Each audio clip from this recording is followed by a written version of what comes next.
Estamos iniciando com essa palestra um curso sobre direção espiritual. Nós teremos semanalmente uma palestra por semana para podermos assim nos aprofundarmos nesse tema tão importante nos dias de hoje. Primeira coisa que eu quero falar na abertura desse nosso curso, podemos dizer retiro, que o médico do corpo, para cuidar dos seus pacientes, não precisa necessariamente ter saúde. Mas o médico da alma precisa ter saúde espiritual para cuidar dos seus pacientes. Por isso, se não temos saúde espiritual, jamais poderemos cuidar da saúde espiritual dos outros, como diretor espiritual. A direção espiritual passou por momentos de noites e trevas, de crises de identidade. Mas no início do terceiro milênio está ressurgindo com novo vigor. Na história, é importante sabermos isso, não há saltos, mas movimentos cíclicos. Coisas aparecem e desaparecem.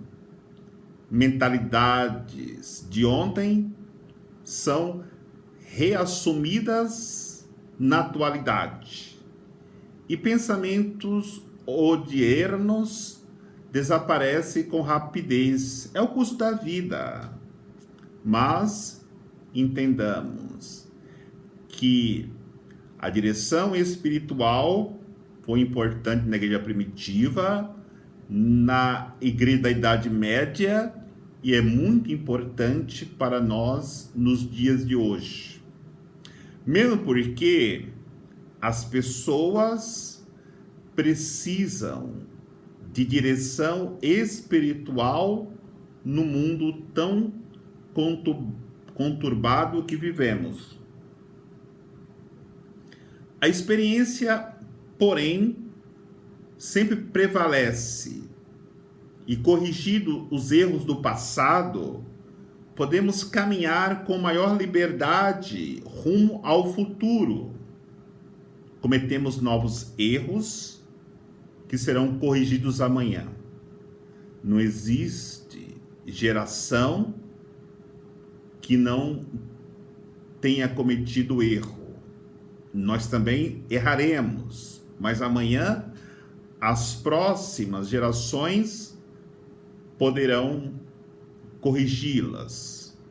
Mas é importante esforçarmos o máximo para não errarmos tanto.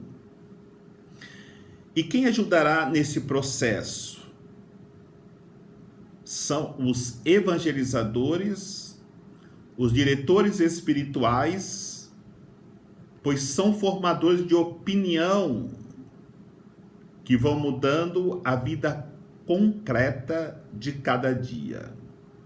Podemos dizer que esse retiro que estamos começando terá a pretensão de auxiliar a quem decide colocar-se a serviço dos demais, orientando no caminho espiritual e usando nesta ajuda a palavra de Deus, a experiência própria, e deixando-se guiar pelos ensinamentos da igreja.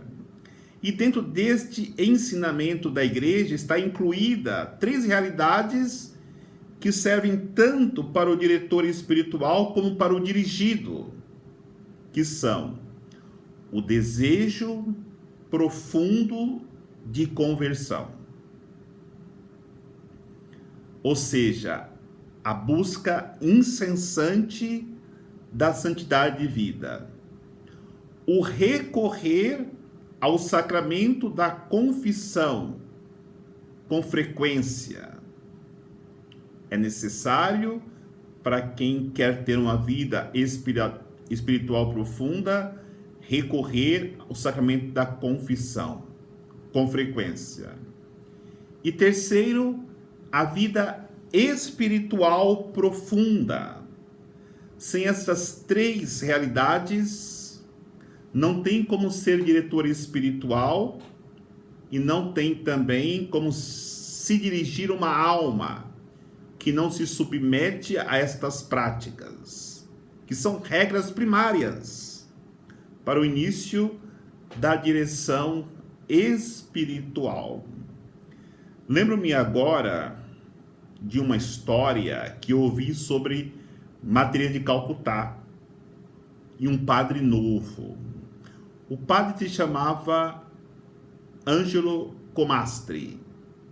Eu estou falando o nome deste padre porque hoje este padre é o cardeal arcipreste da Basílica de São Pedro em Roma e vigário-geral da cidade do Vaticano. Esse cardeal escreveu um livro chamado Dio Scrive Diritto, ou seja, do italiano para o português, Deus escreve certo. Ele conta a história de um encontro que ele teve com Madre Teresa de Calcutá. Ele disse que quando era um jovem sacerdote, ligou para a Casa Geral das Irmãs Missionárias da Caridade porque queria se encontrar com Madre Teresa de Calcutá, mas recebeu uma resposta categórica. Foi esta a resposta: não é possível marcar um encontro com a Madre, pois seus compromissos não lhe permitem. Mas, mesmo assim, o padre Ângelo foi lá na casa e a irmã que recebeu o padre o recebeu de forma muito gentil e perguntou o que ele desejava. E ele disse: eu quero apenas falar com Madre Teresa por alguns minutos. E a irmã respondeu meio surpresa: sinto muito, mas não é possível. Então o padre ficou parado, dando a entender que não iria embora sem conhecer Madre Teresa de Calcutá. Então a irmã saiu por alguns minutos e voltou na companhia de Madre Teresa. O padre disse que ficou atônito quando viu Madre Teresa, que por sua vez levou o padre para uma sala perto da capela. Então o padre se recompôs da emoção de estar com Madre Teresa e disse: Madre, eu sou um jovem sacerdote. Estes são os meus primeiros passos. Vim aqui pedir que me acompanhe com as suas orações. Madre de Calcutá olhou para ele de maneira terna e suavemente e disse, sorrindo: sempre rezo pelos sacerdotes. Rezarei também por você. Depois deu-lhe uma medalha de Maria Madalena. E pondo a mão sobre o padre, sobre o sacerdote, perguntou-lhe: quanto tempo você reza todos os dias? Então o padre repassou na sua memória quanto tempo rezava e disse: Madre, eu celebro a missa, eu rezo meu breviário diariamente e disse: a senhora sabe, fazer isso hoje é prova de heroísmo. Lembremos que era o ano de 1969. Esse cardeal hoje tem 75 anos, então estava com 25 anos de idade naquele dia do diálogo com Madre Teresa, e disse ainda: e também rezo o terço todos os dias com muita boa vontade, pois aprendi isso com a minha mãe.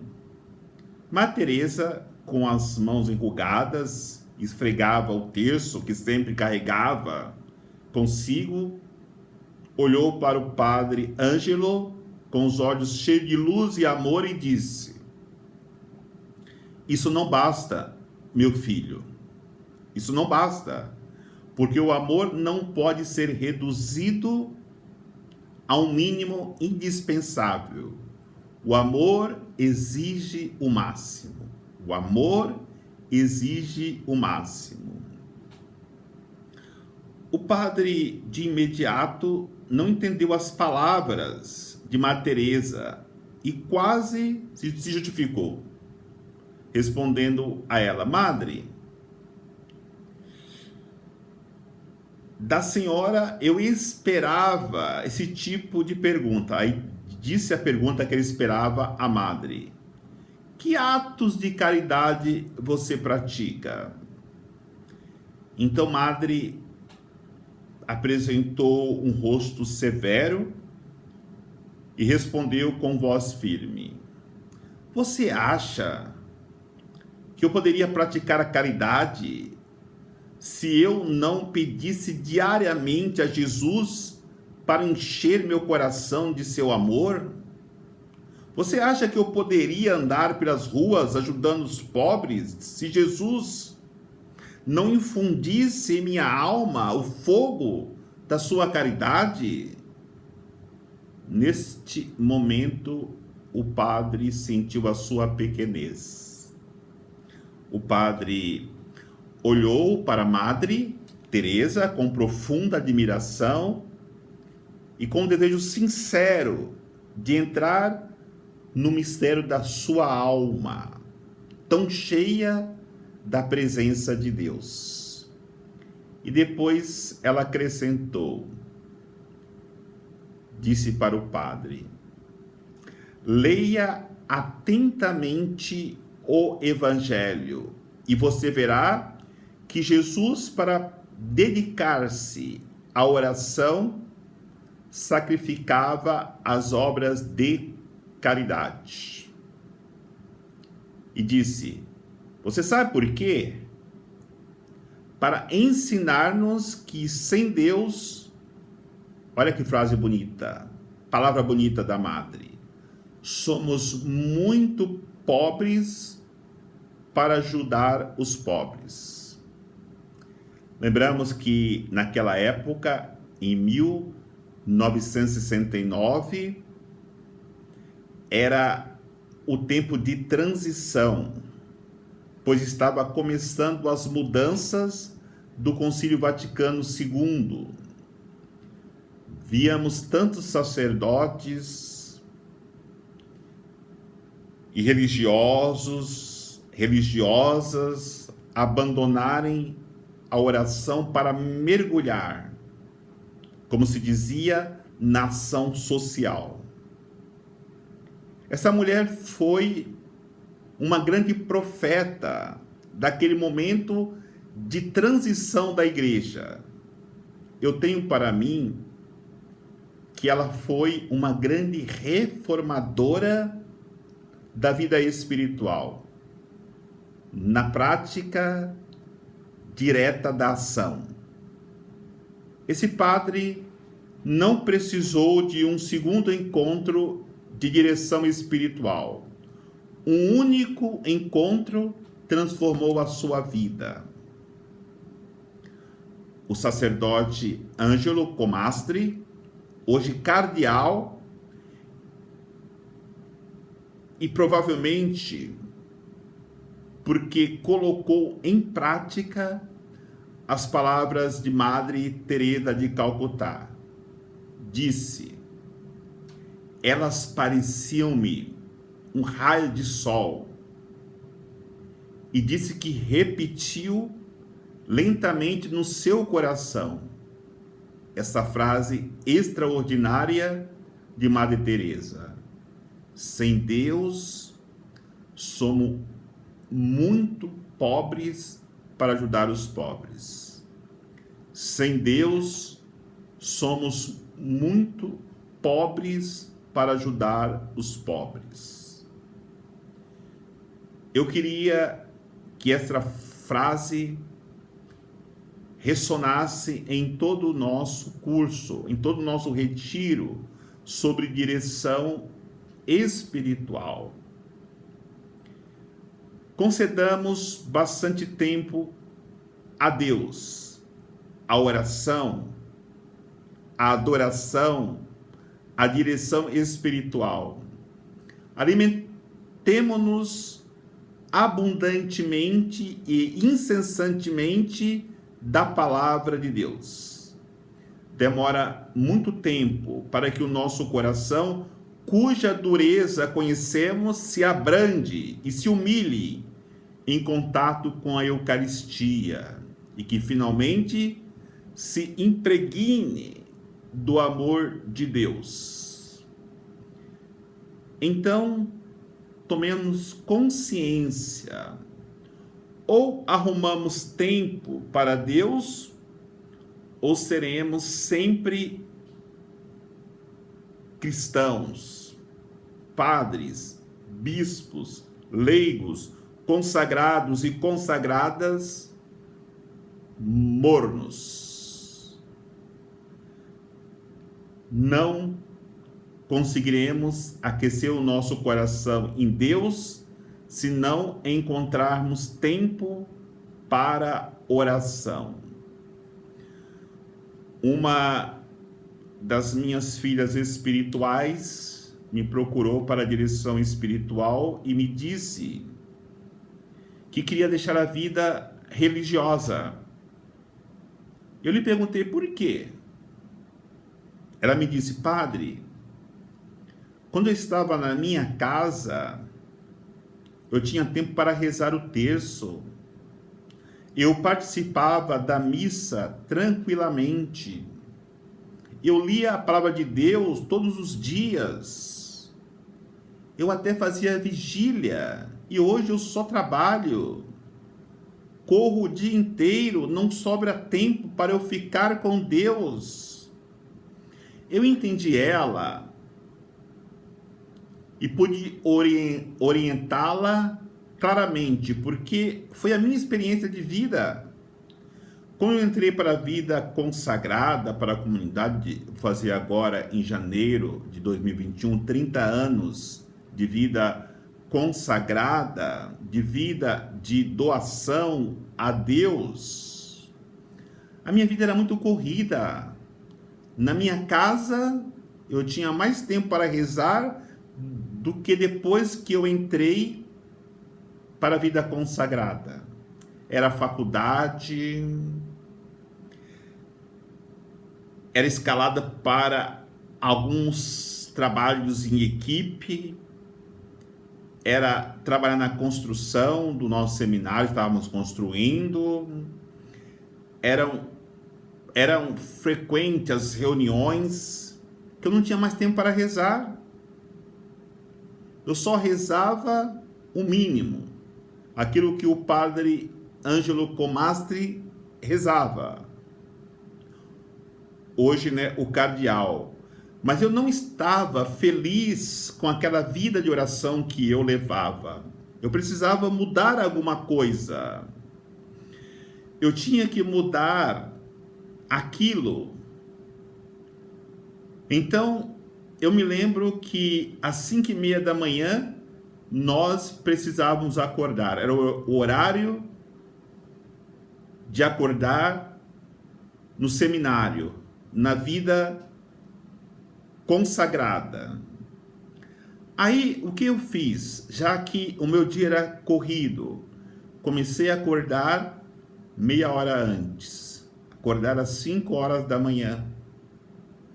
Mas com pouco tempo, nesta prática, eu já percebi que meia hora era muito pouco para saciar a minha alma sedenta de Deus.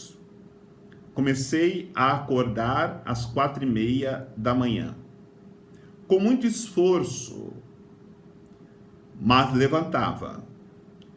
E com pouco tempo eu percebi que 1 hora de oração era pouco. E minha alma pedia mais. Então passei para as 4 horas da manhã. E em pouco tempo eu percebi também que era pouco tempo. E minha alma pedia mais. Mas eu tive que me contentar. A minha alma teve que se contentar com esta 1h30 de oração, porque se eu acordasse mais cedo de que o horário de 4 horas, eu não iria render no outro dia, nos trabalhos e nos estudos. Mas depois que eu saí do seminário, fui para a casa de missão, a minha alma se regalou, porque eu tive um tempo maior para rezar, como eu tenho hoje, um tempo maior para rezar. Com todos os trabalhos que eu tenho hoje, eu encontro mais tempo para rezar. E depois de mais de 20 anos nesta prática, levantar de madrugada, para mim se tornou algo muito normal, como comer, almoçar, jantar, tomar café, tomar banho. Eu estando no Brasil ou nos outros países que nós vamos por causa de cursos ou também por causa das visitas às nossas casas do exterior, a comunidade missionária Providência Santíssima, da qual eu sou membro, tem casa no Canadá, tem casa na Inglaterra, em Londres, tem casa na cidade de Toulon, na França, tem casa em Terni, ali perto de Roma, na Itália, tem casa na Bélgica, em Bruxelas, e muitas vezes durante o ano nós vamos fazer visitas ou até mesmo fazer algum trabalho nesta casa. Eu me lembro que já estive 3 vezes no Canadá, em Winnipeg. Uma vez que eu cheguei em Winnipeg, estava 45 graus negativo. Outra vez estava 35 e a última que eu fui agora estava 25 graus negativo.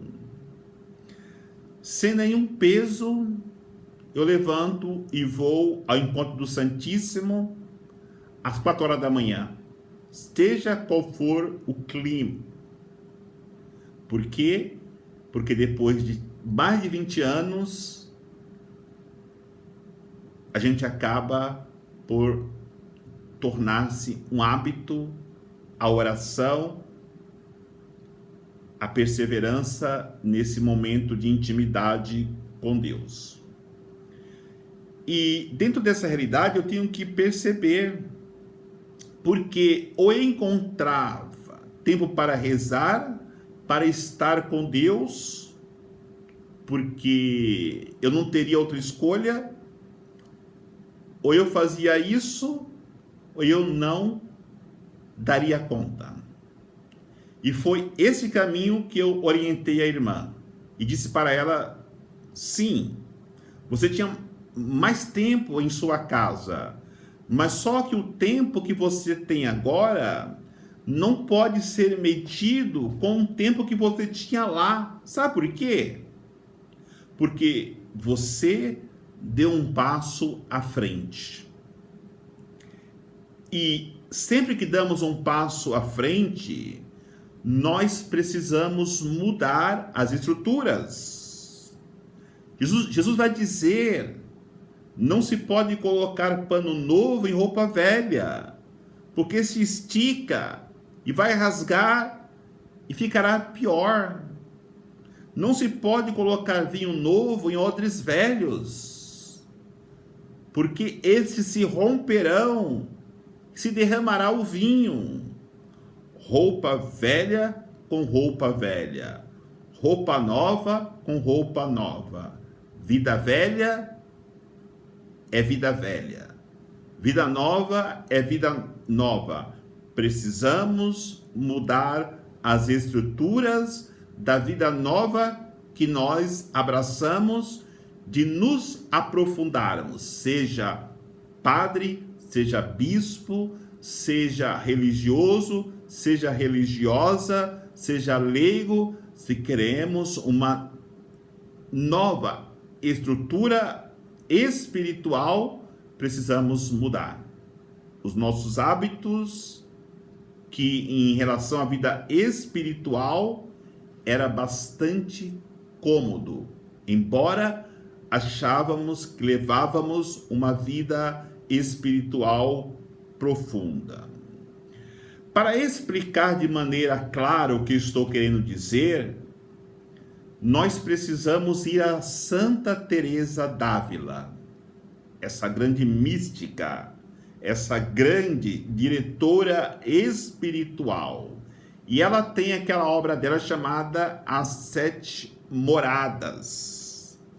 Porque você não pode pular de uma morada para outra, e a sétima morada, exatamente isso, é irmos progredindo na vida espiritual até chegarmos à perfeição na sétima morada e continuar vivendo como se estivesse na morada anterior. Não dá para enganar e se enganar. Se você está na segunda morada, você tem que viver a prática daquela segunda morada. Se você está na quinta morada, terá que viver as virtudes daquela quinta morada. Como um santo que chegou na sétima morada, tem que viver as virtudes da sétima morada. Porque senão está se enganando que está na sétima morada, mas não é santo coisa nenhuma. E tem pessoas que até se enganam que está na primeira morada e talvez nem na primeira morada está ainda, se não deixarmos ser direcionados na vida espiritual por um bom diretor espiritual. Então as coisas funcionam assim. Da minha casa, para dar um passo à frente, para buscar a vida consagrada, eu preciso fazer um maior sacrifício da busca pela vida consagrada. De ir na missa só domingo como leigo, preciso dar um passo mais profundo, ir também na missa em alguns dias da semana ou todos os dias da semana. Para que a minha vida espiritual dê um passo de qualidade no caminho da santidade que eu estou buscando. Porque, infelizmente, muitos vivem 10, 15, 20, 30 anos, ainda como estivesse no primeiro momento que teve experiência com Deus. Não progride. E quem é da vida consagrada, da vida ordenada, vive como ainda estivesse na sua casa. como é o caso do exemplo da irmã. Não se deu conta que deu um passo à frente e a estrutura mudou completamente. Então é importante que sejamos sinceros conosco mesmo. Em que morada eu estou? Em que morada você está? Quais são os passos dados na vida espiritual? Que mudanças substanciais aconteceram na minha vida desde que eu fiz uma experiência de Cristo? No meu caso, desde que eu cheguei na comunidade para a vida consagrada. Ou as mudanças que houveram na minha vida foram somente promoções para mim? No meu caso, eu fui promovido a diácono, eu fui promovido a sacerdote, eu fui promovido a vice-presidente da comunidade missionária, eu fui promovido a doutor em direito canônico, eu fui promovido a professor, eu fui promovido a tantas promoções que eu recebi. Então cada um pode refletir sobre esta realidade, porque muitas vezes nós não nos importamos com a vida espiritual e temos, os benefícios de Deus como apenas promoções. É importante olharmos neste tempo de caminhada, 15, 20, 30, que seja 5 anos, se as minhas atitudes interiores e exteriores nada mudaram. Porque precisa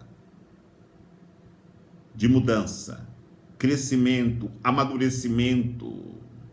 Então, para entendermos o que é direção espiritual, precisamos fazermos uma atualização em nossas vidas. A direção espiritual é um tema, no mínimo, sedutor.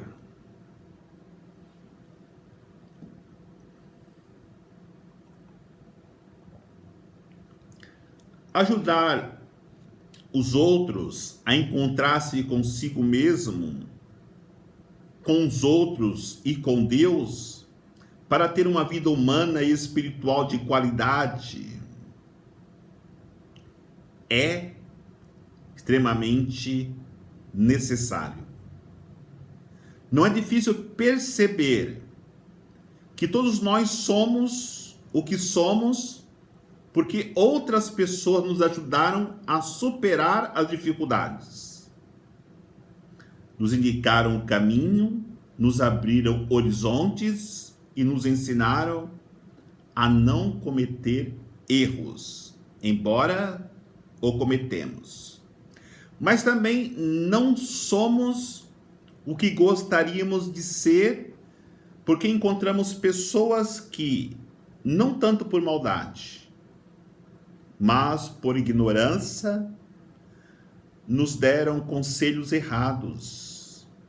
E o nosso caminho foi longe demais da meta estabelecida.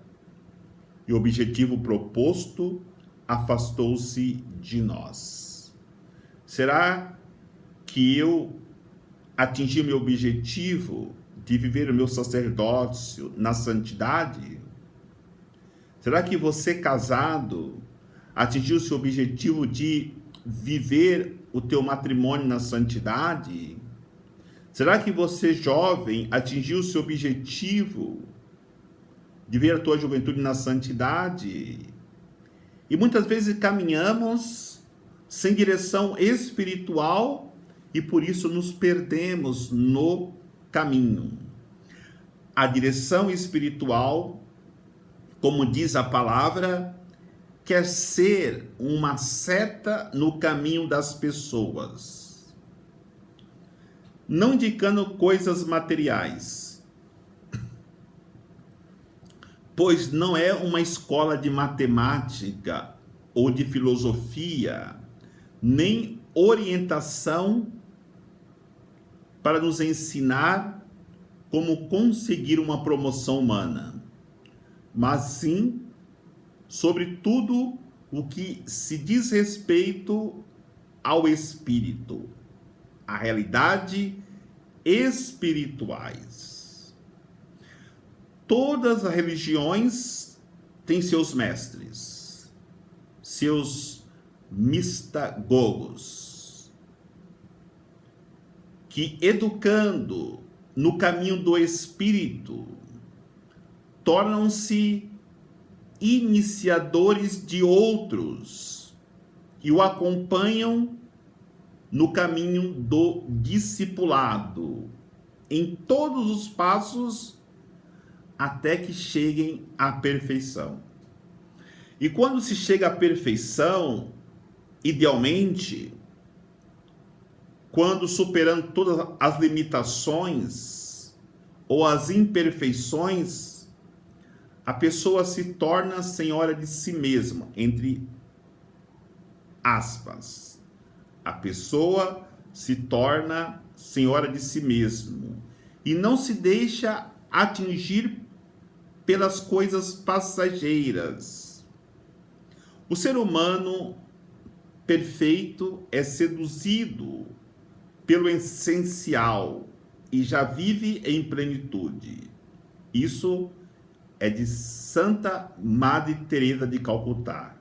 O ser humano perfeito, quando atinge a santidade, é seduzido pelo essencial e já vive em plenitude. E a direção espiritual tem essa finalidade de nos ajudar a chegar à santidade, nos deixarmos sermos seduzidos pelo essencial. Mas como chegar a tanto? Como chegar ao cimo de um monte sozinho, sem guia, não conhecendo os caminhos, as veredas e as sendas? É por isso que existem guias especializados, acostumados a fazer dezenas de vezes o mesmo caminho e que se tornam guias seguros. E isso é interessante. Quando digo que fazem centenas de vezes o mesmo caminho, não quero dizer que todos devem ser direcionados da mesma forma. Cada alma deve ser orientada conforme as suas necessidades. E por isso, o diretor espiritual tem que dar atenção especial para cada um dos seus dirigidos, porque mesmo que as dificuldades sejam iguais, cada alma tem uma necessidade diferente. Não damos remédio para todas as pessoas igual. Cada pessoa precisa de um tipo de remédio diferente. Assim, nos caminhos do Espírito, quem nos pode ensinar o caminho para voltar ao Pai só pode ser aquele que estava no seio do Pai e veio habitar entre nós, que é Jesus. E ele mesmo assume sua mais bela definição de diretor espiritual. Isto é, guia dos que querem conhecer o mistério do Pai. Ele vai dizer: eu sou o caminho, a verdade e a vida. Quem me segue não andará nas trevas. São João da Cruz, sem dúvida, um dos mais profundos e competentes mestres do Espírito. Ensina que muitas almas não chegam à perfeição porque não encontram diretores espirituais adequados. Eu estou lendo pela segunda vez as obras completas de São João da Cruz. Que profundidade de diretor espiritual é São João da Cruz quando lemos as suas obras. Então, ele nos ensina que temos que encontrar diretor espiritual capacitado. Ele vai dizer bem assim, literalmente, um texto da sua obra. Abre aspas. Deste modo, muitos diretores espirituais prejudicam grandemente muitas almas, como não entendem as vias e a peculiaridade do espírito, ordinariamente induzem as almas à perda destas unções de delicados perfumes com que o Espírito Santo vai ungindo e dispondo para si. Isso é interessante, porque também estou lendo agora o Diário de Santa Faustina pela segunda vez. E também li o diário, o livro de Santa Gemma Galgani. Você nunca vê um santo, uma santa reclamando. A única reclamação que vamos encontrar, tanto no livro de Santa Gemma Galgani, como de Santa Faustina, é reclamação de não encontrarem diretores espirituais que possam alcançar as almas delas. Porque, de fato, é esta a realidade. Se a pessoa chega no nível espiritual muito alto, precisa encontrar diretor espiritual da altura da sua alma.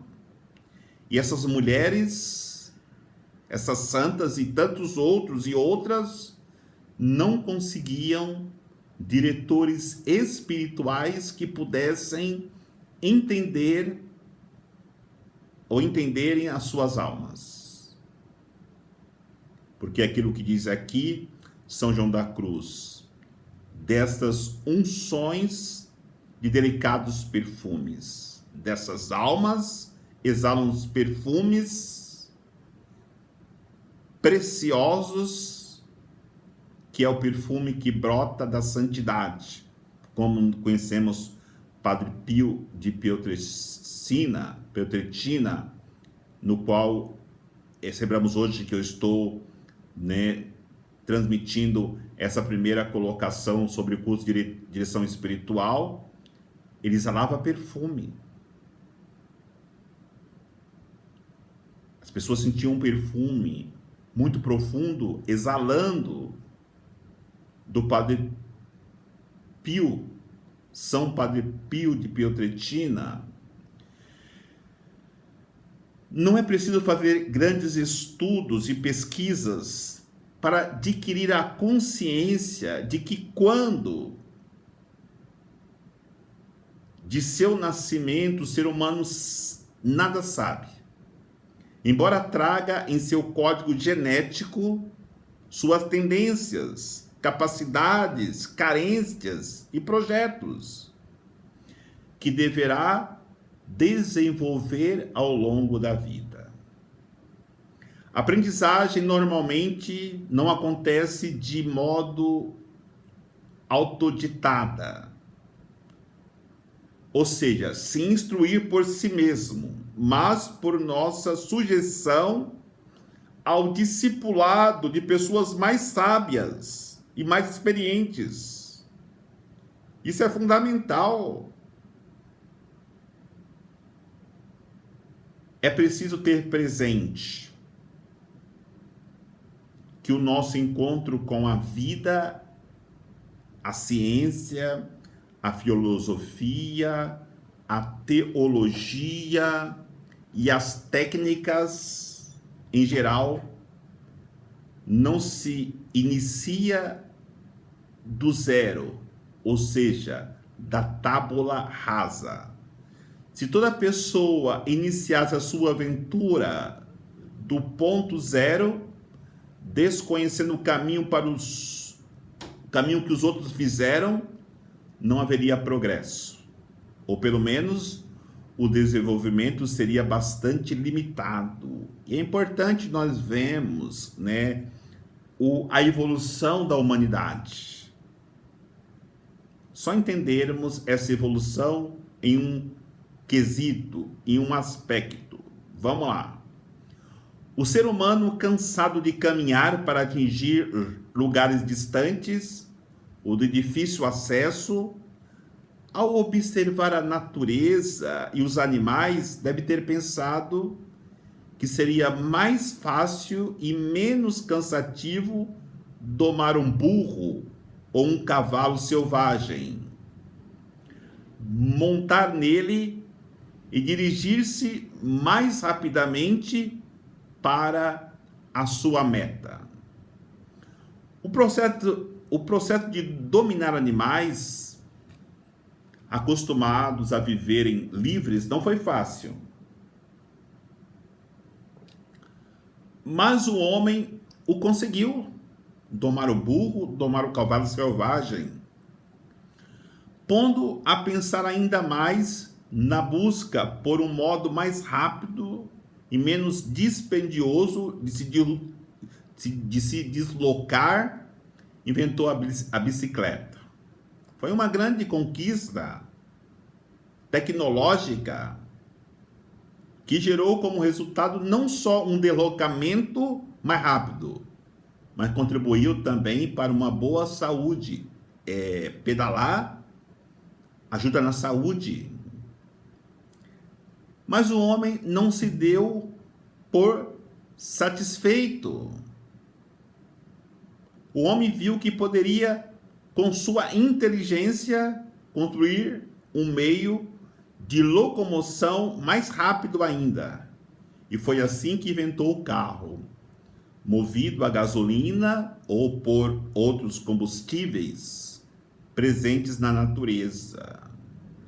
Aí, desde Ícaro, da mitologia grega, o sonho maior do homem foi de voar. As águias que voavam cada vez mais alto. Ícaro começou a querer imitar as águias. Aí vem a invenção do avião com o nosso brasileiro Santos Dumont.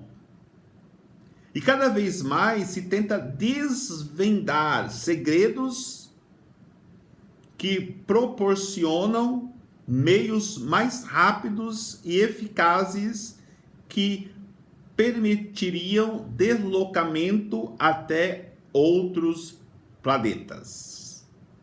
E já chegou a Lua. O ser humano sempre procurou avançar na vida e sempre buscou pessoas sábias, valorizadas por todos, que eram consultadas como conselheiros e mestres, porque mostravam uma inteligência intuitiva e uma experiência de vida. Podemos lembrar Sócrates e Platão, os filósofos gregos. Na civilização romana, podemos indicar Sêneca, Cícero, Plínio e tantos outros.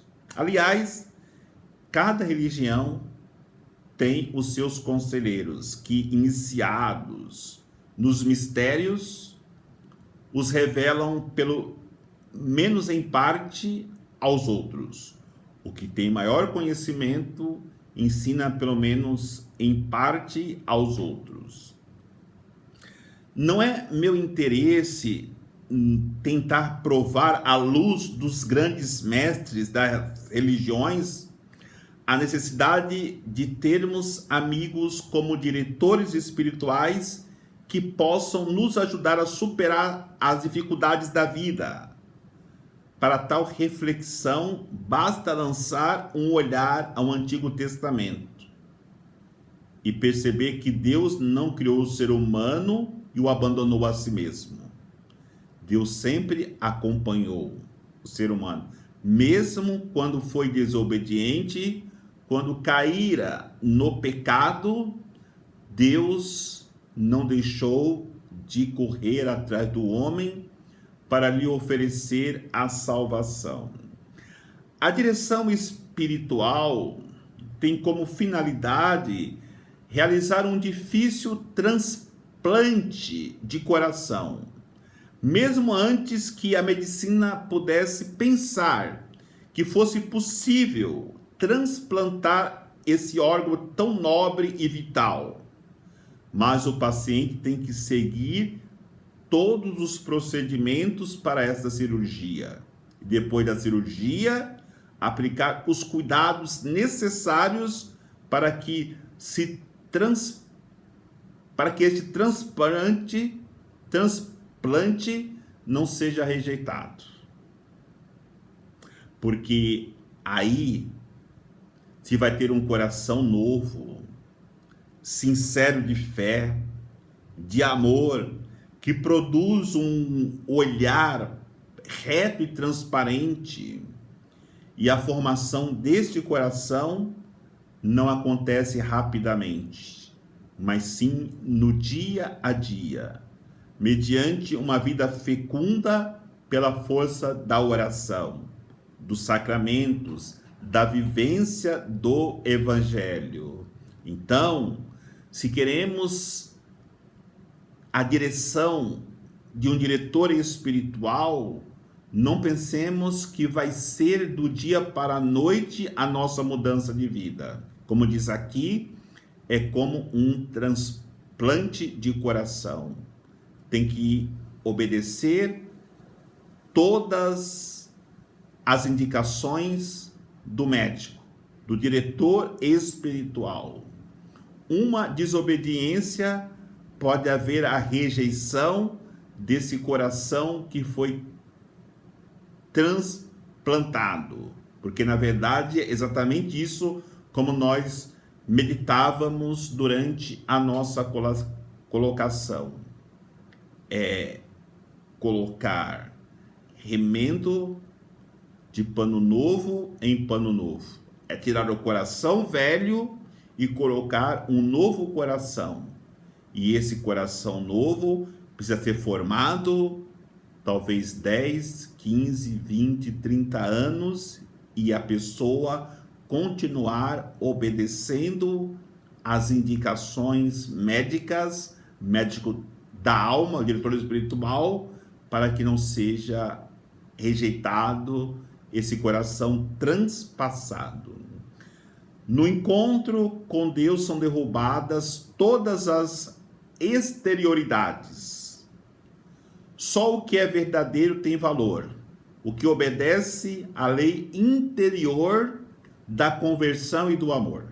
Aquilo que não é obediente à lei da conversão e do amor tem que ser derrubado. Trata-se de uma retidão, de uma transparência dirigida pela força do Espírito Santo, que é a única lei do amor. Não surpreende que Jesus tenha dado somente um novo mandamento, que é a síntese de todos os outros mandamentos. Amai-vos uns aos outros, assim como eu vos amei. E o que é docilidade ao Espírito Santo? Será que não é necessário a ajuda de alguém para distinguir-se se é verdadeiramente o Espírito Santo que fala ou os nossos sonhos e desejos, não há tentativa de manipular o Espírito Santo quando nós queremos ser guiados por nós mesmos, segundo nossos gostos pessoais.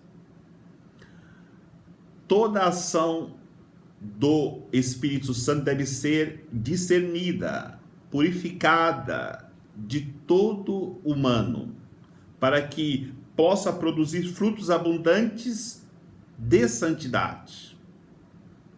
A vida espiritual não é sentimento passageiro, mas sim realidades construídas sobre os mesmos dons do Espírito de Deus. O diretor espiritual tem como missão ajudar as pessoas a descobrir os seus carismas para colocá-los a serviço dos outros e não a serviço próprio ou de um pequeno grupo intimista e fechado.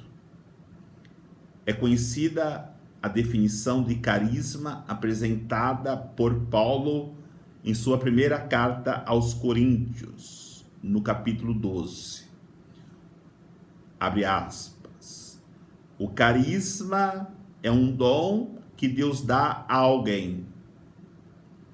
Na variedade dos carismas revela-se a unidade que não é uniformidade, mas sim diversidade.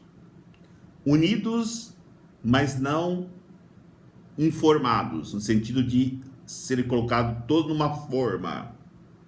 Cada um com seu carisma, unido, temos a diversidade na formação espiritual que vamos receber. O diretor espiritual tem que trabalhar para que a pessoa não acolha passivamente os dons do Espírito e nem faça dele o palco para sua autoprojeção, o que seria destruir a própria atividade do Espírito Santo de Deus. Paulo, lá no capítulo 13, nessa mesma carta aos Coríntios, apresenta o carisma essencial que não pode faltar na vida de ninguém. E nós podemos, que é aquele hino ao amor, nos aprofundarmos nisso quando lemos o capítulo 4 da exortação apostólica pós-sinodal, do ensino da família, Amor Letícia do Papa Francisco. Ele vai explicando ali cada uma das virtudes no capítulo 4, que São Paulo elenca naquele bonito hino do amor, no capítulo 13 da carta de São Paulo aos Coríntios. Aqueles que vão ouvir essa primeira colocação, eu quero dizer que é um primeiro passo, teremos outras palestras. Na realidade, nós fizemos hoje à tarde ao vivo, estamos retomando alguns pontos para depois deixar salvo lá no meu canal YouTube Padre Santana, para podermos assim ajudar na direção espiritual e também naquelas pessoas que querem crescerem espiritualmente, nos aprofundando na vida espiritual. Normalmente as colocações serão de 1 hora ou de 45 a 1 hora, para podermos assim ter um conteúdo denso para uma boa formação. Eu pretendo anunciar, as próximas palestras, que normalmente serão ao vivo no meu canal do YouTube. Então nos siga lá para poder ter sempre as referências. E lembro também que esse mesmo canal do YouTube, Padre Santana, tem todos os dias a homilia diária, onde você pode acompanhar as homilias, tanto da semana como também no final de semana, domingo, acompanhando assim os anos litúrgicos e nos aprofundando também na liturgia da palavra, que nos enriquece espiritualmente para podermos seguir de maneira mais profunda o caminho de Deus. Então vou dar a bênção agora, encerrando assim essa primeira colocação. O Senhor nos abençoe em nome do Pai, do Filho e do Espírito Santo. Amém.